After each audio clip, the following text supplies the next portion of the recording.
माशा अल्लाह ला हौला वला कुव्वता इल्ला बिल्लाहिल अलिय्यिल अज़ीम।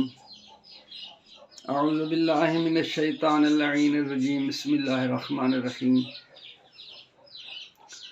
अरबी ग्रामर का सिलसिला चल रहा है और आज मैं आपको इसमें मस्दर के मुतल्लिक़ कुछ अर्ज़ करना चाहूँगा।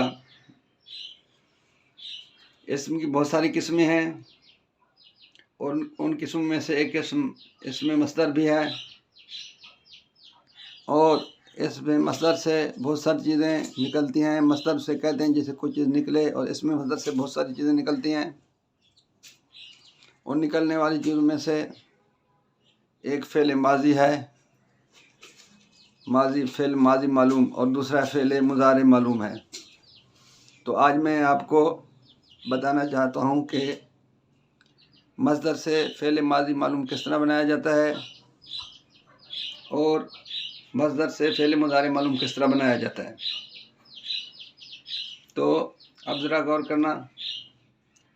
मैं पहले भी आपको कई दफ़ा बता चुका हूँ कि ये जो 3 हर्फ होते हैं उनमें से पहले हर्फ का नाम है फ़ा, दूसरे हर्फ का नाम है ऐन और तीसरे हर्फ का नाम है लाम।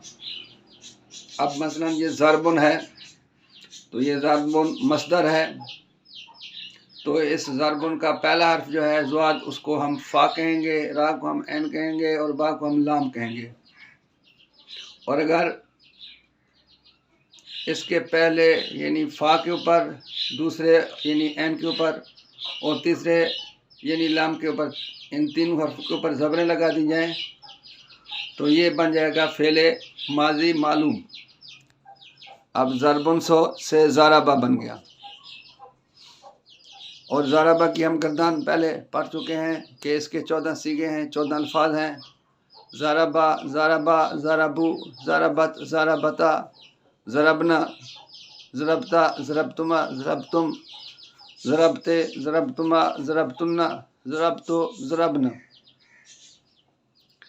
और अगर हम मस्दर से फ़ेल मुज़ारे मालूम बनाना चाहें तो उसका तरीका भी ये है कि पहले हर्फ यानी मस्दर के पहले हर्फ यानी फ़ा से पहले हम हर्फ मुज़ारे जो कि या है वो लगा देंगे, और उसके बाद फिर हम फ़ा यानी पहला हर्फ जो है, या के बाद में पहला हर्फ जो है उसके ऊपर हम जज़म लगा देंगे, और ऐन के नीचे हम ज़ेर लगा देंगे और लाम के ऊपर हम पेश लगा देंगे।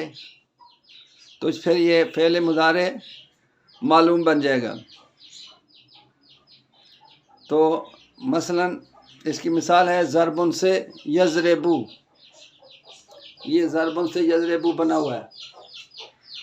जिस तरह फ़ेल माजी मालूम के 14 अल्फाज हैं, इसी तरह फ़ेल मुज़ारे मालूम के भी 14 अल्फाज हैं। यज़रेबू, यज़रेबाने, यज़रेबूना, तज़रेबू, तज़रेबाने, यज़रेबना, तज़रेबू, तज़रेबाने, तज़रेबूना, तज़रेबीना, तज़रेबाने, तज़रेबना, अज़रेबू, नज़रेबू।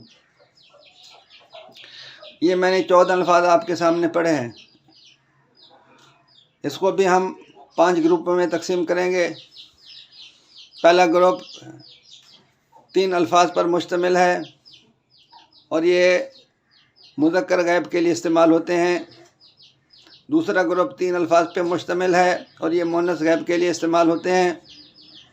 तीसरा ग्रुप 3 अल्फाज के ऊपर मुश्तमिल है, ये मुज़क्कर हाजिर के लिए इस्तेमाल होते हैं।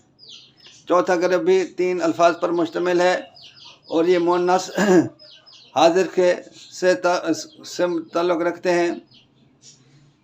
और 5वां ग्रुप, इसमें 2 अल्फाज हैं और ये मुतकल्लिम के लिए इस्तेमाल होते हैं। अगर इनके हम बड़े बड़े ग्रुप बनाएं तो पहले 3 ग्रुप बनेंगे, और अगर थोड़े छोटे बनाएं तो फिर 5 ग्रुप बनेंगे। अगर 3 बनाएंगे तो पहला ग्रुप जो है वो गैब के लिए होगा, दूसरा ग्रुप हाजिर के लिए होगा, तीसरा ग्रुप जो है वो मुतकल्लिम के लिए होगा। अब जब हम पहला ग्रुप बनाएंगे तो उसमें हर्फ मुज़ारे जो है वो या है।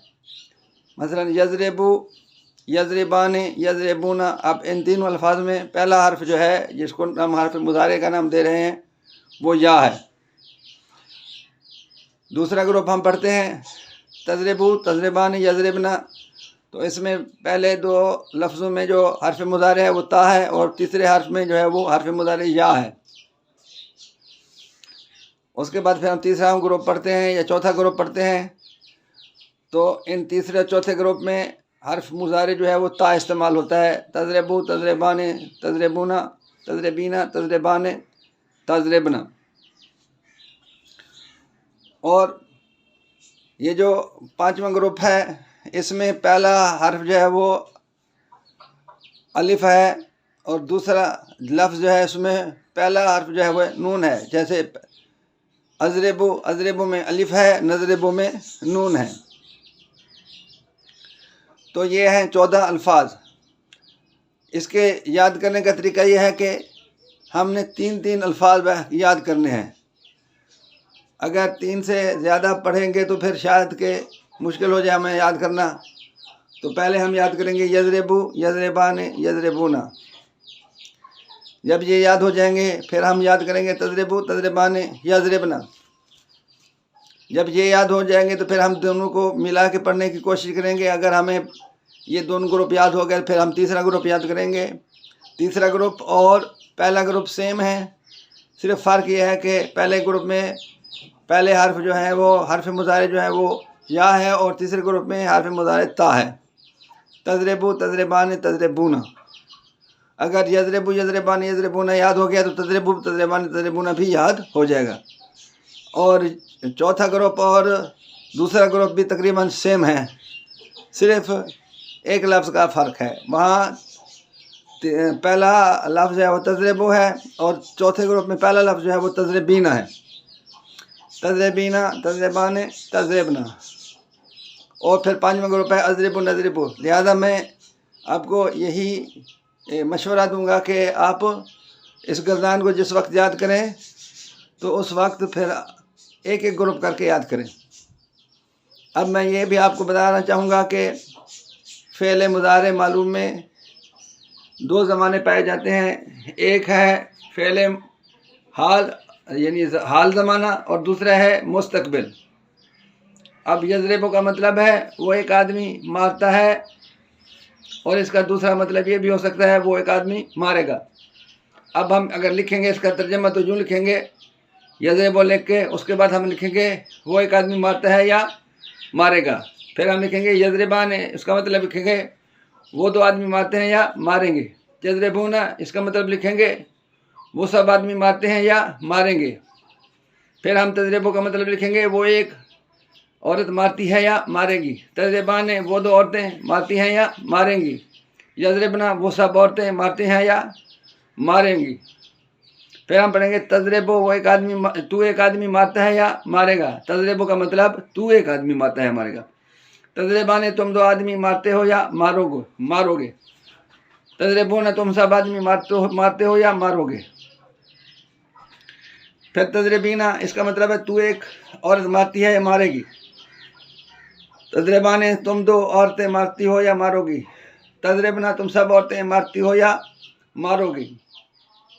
अजरेबो, मैं मारता हूँ या मारूंगा, इसका तर्जमा भी कर सकते हैं और इसका तर्जमा मैं मारती हूँ या मारूंगी भी तर्जमा कर सकते हो। नजरेबो, हम मारते हैं या मारेंगे का तर्जमा भी कर सकते हैं और हम मारती हैं या मारेंगी तर्जमा भी कर सकते हैं।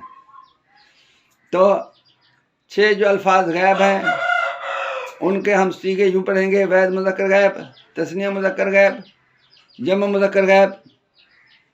फिर दूसरे ग्रुप में 3 अल्फाज वैद मुअन्नस गैब, तस्निया मुअन्नस गैब, जमा मुअन्नस गैब। फिर तीसरे ग्रुप में 3 अल्फाज वैद मुज़क्कर हाज़िर, तस्निया मुज़क्कर हाज़िर, जमा मुज़क्कर हाज़िर। फिर चौथे ग्रुप में जो अल्फाज हैं इसके लिए हम वैद मुअन्नस हाज़िर, तस्निया मुअन्नस हाज़िर और जमा मुअन्नस हाज़िर।